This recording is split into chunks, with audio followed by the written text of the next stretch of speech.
Je m'appelle Anthony. Salut. Salut, ça va? Ça va? Ouais, c'est cool. Tu sais pourquoi il y a autant de monde? Ah ouais, son dernier cours a eu un certain succès. Et t'en as pensé quoi?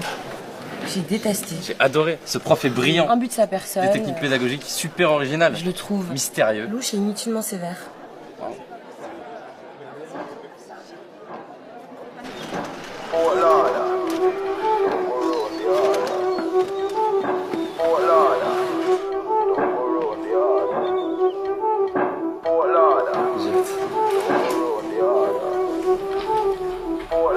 Surtout te fais pas remarquer et reste bien attentive.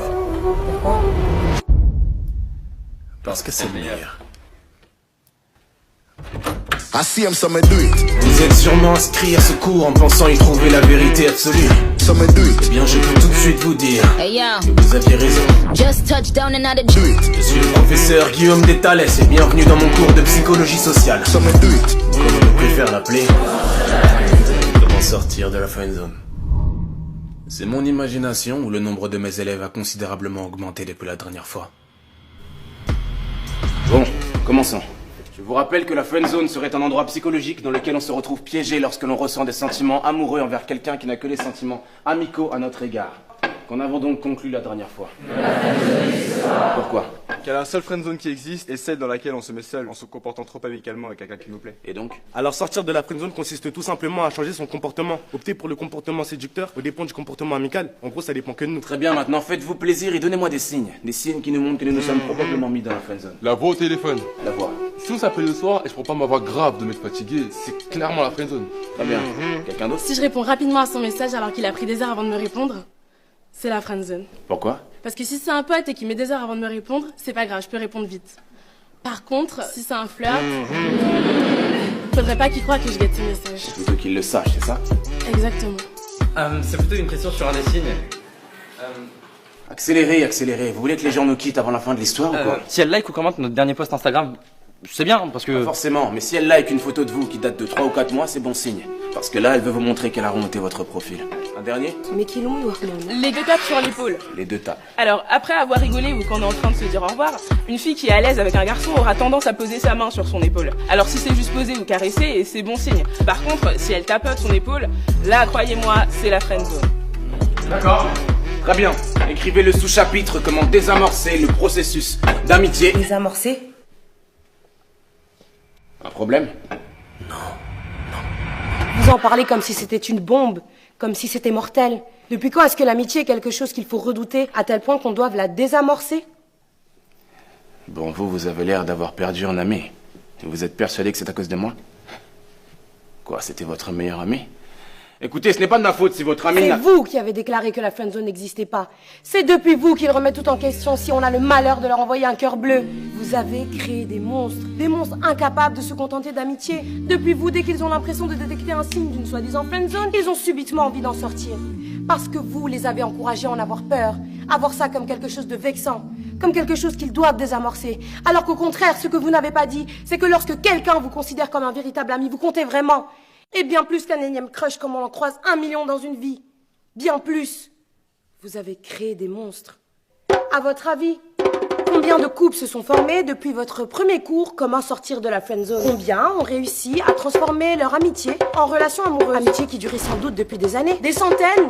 Des milliers? Combien? Et ces nouveaux couples, on dirait quoi? 6 mois? 1 an? Grand max? Vous êtes persuadés de créer de l'amour, alors que tout ce que vous faites, c'est détruire de l'amitié. Parce que l'amour échoue bien plus facilement que l'amitié. J'ai compris ce que vous essayez de nous dire, mademoiselle. Alia. Je ne vous ai pas demandé votre nom. Eh bien, je vous l'ai donné quand même. Vous avez terminé, mademoiselle Alia.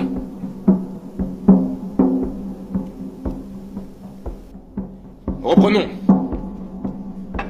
Vous avez créé des monstres.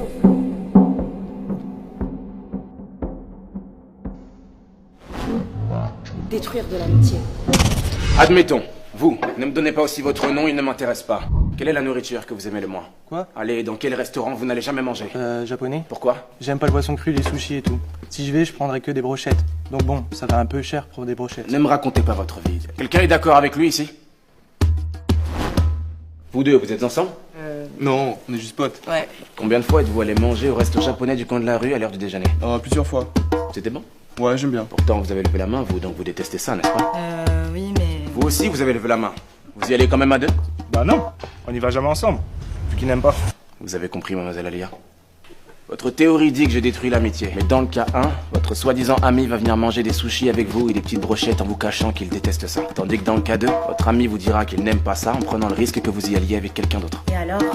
Dans le cas 1, c'est-à-dire dans le cas d'une friendzone, votre ami n'est pas lui-même. On fait tous des compromis en société. Là, il s'agit simplement de poisson cru. Mais jusqu'où ira votre ami friendzoné pour vous plaire, consciemment ou inconsciemment? Il calquera ses goûts sur les vôtres, cachera sa vision de la vie s'il a l'impression que vous en avez une opposée. Par exemple, il ne vous exposera pas son avis sur la peine de mort s'il a l'impression que vous êtes contre alors que lui est pour. Pourtant, c'est ce que devrait faire un ami, car un ami est juste lui-même et ne cherche pas à paraître comme le gendre idéal.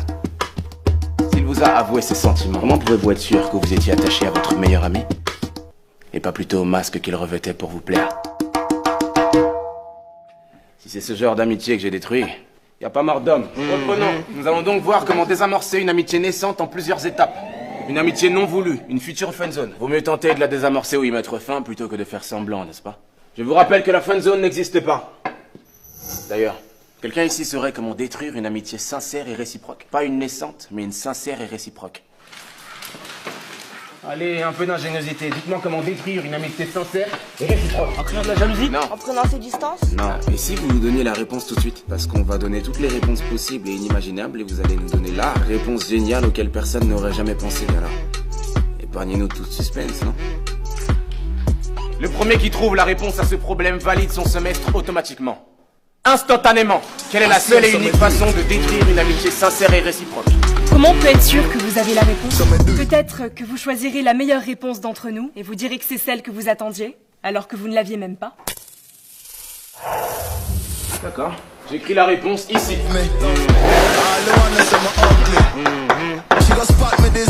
Vous avez jusqu'à la fin du cours pour la trouver. Avec vos histoires de sushi, vous vous rendez compte que vous dites presque que si l'ami n'est pas sincère, c'est de notre faute? Vous lâchez pas le morceau, vous. Mais c'est de la faute des théories comme les vôtres, en fait. Comment un ou une amie qu'on connaît depuis des années peut basculer de l'autre côté, subitement? Mais lui avez-vous dit clairement qu'il n'y aurait que de l'amitié et jamais autre chose entre vous? Non, mais... Alors il a le droit de tenter sa chance puisque la friendzone n'existe pas. Mais on n'a pas forcément besoin de le dire, en fait. Ça se voit dans l'attitude quand c'est qu'amical et que ça ne peut rien être d'autre. N'importe qui le verrait, vous croyez? À part quelqu'un à qui vous avez monté la tête avec vos théories, n'importe qui serait capable de détecter une attitude purement amicale. On parie? Donnez-moi votre numéro de téléphone. Quoi? Vous voyez l'homme de ménage à l'extérieur de l'amphi? Il s'appelle Richard, il travaille dans cette université depuis un peu moins d'1 an et il est homosexuel. Allez lui parler, invitez-le à sortir comme manger ou ce que vous voulez. Invitez Richard mais purement amicalement comme vous dites. Vous prétendez que n'importe qui reconnaîtrait votre attitude amicale. Mais si Richard croit plutôt que vous lui faites des avances, alors il vous dira qu'il est homosexuel et qu'il n'est pas intéressé. Dans ce cas-là, je gagne le pari. Et dans le cas contraire, s'il accepte le rendez-vous, c'est qu'il aura reconnu vos intentions purement amicales. Et là, c'est vous qui gagnez le pari. Facile. Mais je n'aime pas les tricheurs, alors donnez-moi votre numéro de téléphone et cachez un écouteur dans l'une de vos oreilles. Je vous appelle en haut-parleur pour que tout le monde puisse entendre votre conversation avec Richard. Alors, pari tenu?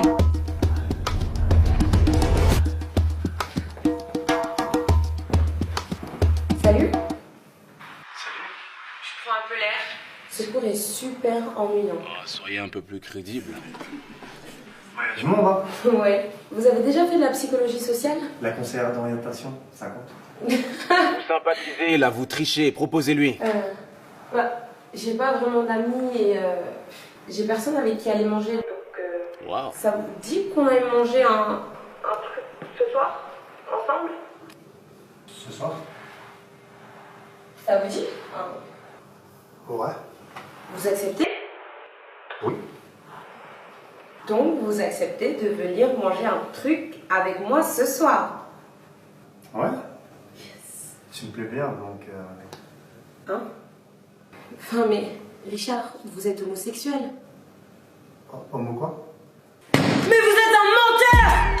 J'ai gagné. Mais vous m'avez dit qu'il était gay! Je ne vous avais pas fait croire qu'il était gay. J'aurais fait autrement! Oui, vous n'auriez pas été vous-même. Là, le croyant gay, vous n'aviez aucune crainte de lui plaire, alors vous avez eu une attitude amicale tout en étant vous-même. Mais il a quand même cru que vous lui faisiez des avances, parce que chacun a sa sensibilité. J'ai gagné. Revenons en cours. Comment désamorcer une amitié naissante et non voulue? 1. Choisissez. Saisissez toutes les occasions de ne pas le ou la laisser choisir. Que ce soit le film que vous allez voir au cinéma ou la place où vous asseyez au resto. Imposez votre choix. Finalement, tu lui ressembles. À ce prof. Hein, tu lâches pas l'affaire comme lui. Mieux vaut l'agacer plutôt que d'être toujours d'accord avec lui ou elle. Mais fais gaffe à pas trop le pousser à bout. Parce que je pense pas que lui supporterait de réaliser qu'il a peut-être tort. Ne soyez pas trop visiblement à l'aise. Montrez de la timidité et de la réserve. On est trop à l'aise avec un ami, pas avec un amant. 4. Soyez plutôt distant que trop présent. Ignorez-le ou là pendant 2 jours et revenez comme une fleur le 3e. Laissez l'autre revenir vers vous. 5. Non. Yes, c'est la fille qui m'a friendzoné, monsieur. Non, ne répondez pas. Ne répondez pas! Allô? Oui, tu m'as demandé de t'appeler. Qu'est-ce que je dis? Il y a plein de choses que tu ne sais pas de moi. Écoute Charles, si c'est encore par rapport à ce dont on a parlé, je te répète pour la énième fois que je te considère comme un simple ami. Je suis désolée si t'as compris autre chose, mais... Tu n'as jamais été une amie pour moi. D'accord, tu me l'as dit 10 fois, j'ai compris, d'accord. Mais s'il te plaît, Charles, arrête. Tu m'appelles tous les jours, c'est bon, j'ai compris. Tu commences réellement à me faire peur, en fait. Lâche l'affaire, s'il te plaît. Allô? Alors c'est bon? Elle va me rappeler, c'est ça? C'est quoi la prochaine étape? Vous allez me sortir de la friendzone, monsieur? Hein? La friendzone n'existe pas. Asseyez-vous et fermez-la. Vous ouvrez encore la bouche sans que je vous ai donné l'autorisation et je vous mets à la porte à tout jamais. Vous avez compris? C'est vous. C'est depuis vous. Vous avez créé des monstres. Des monstres!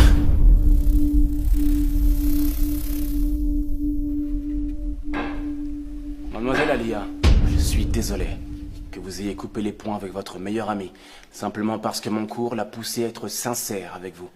Désolé qu'il vous ait menti depuis le jour de votre rencontre. Je suis désolé qu'il n'ait pas continué à ravaler ses sentiments sans vous le dire, pour que vous puissiez garder un ami fidèle, un toutou, qui va toujours de votre sens et qui vous regarde avec des yeux pleins d'étoiles pour vous permettre de faire le plein de confiance en vous et votre petite personne. Je suis désolé. Mais ne nous faites pas croire que vous ne le saviez pas.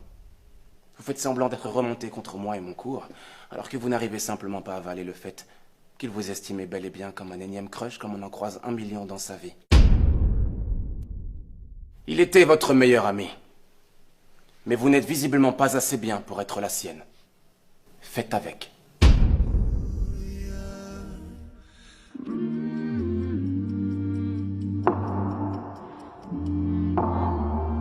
Je ne suis pas vraiment d'accord cette fois, monsieur.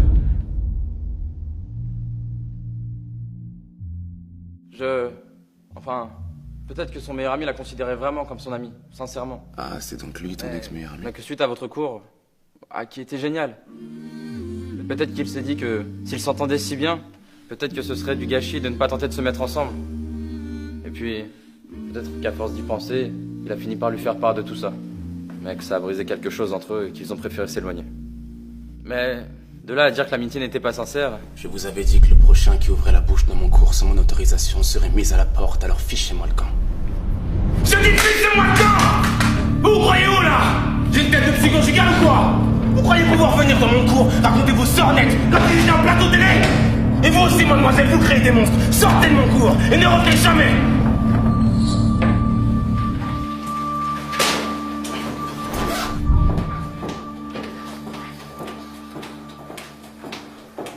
Ce prof est complètement malade. Je te dirais pas que je te l'avais dit. Tu changeras jamais, toi. Est-ce que tu penses qu'on devrait... Doucement, n'allez pas trop vite. Vous avez suivi mon cours, n'est-ce pas? Et vous aussi, mademoiselle, vous créez des monstres. Sortez de mon cours! Désolé qu'il vous ait menti depuis le jour de votre rencontre, toutou. Mais vous n'êtes visiblement pas assez bien pour être la sienne. Je ne suis pas vraiment d'accord cette fois, monsieur. Trouvez-moi, c'était votre meilleur ami. Et vous aussi, mademoiselle, vous créez des monstres. Sortez de mon cours et ne revenez jamais! Quoi? Non, rien. Vous savez alors comment désamorcer une amitié. Si vous voulez la réamorcer, faites l'inverse. Non, choisissez! Faites l'inverse, laissez-le choisir. Du moins, faites-lui croire que c'est lui qui choisit sa situation. Si tu m'avais dit ce que tu pensais comme tu l'as dit tout à l'heure, j'aurais peut-être mieux compris. Étape 2. Mieux vaut l'agacer que d'être toujours d'accord avec lui ou elle. Faites l'inverse. T'as raison. Soyez pas trop visiblement à l'aise, montrez de la timidité et de la réserve. Le contraire, détendez-vous. 4. Soyez plutôt distant que trop présent. Anthony? Ouais.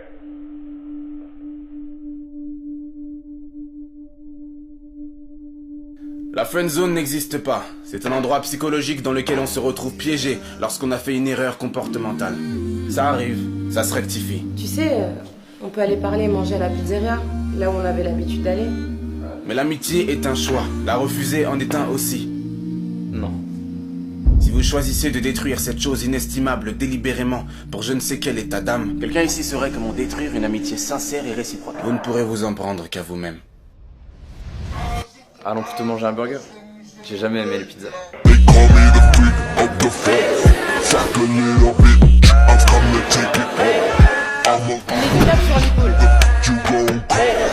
Sur l'épaule.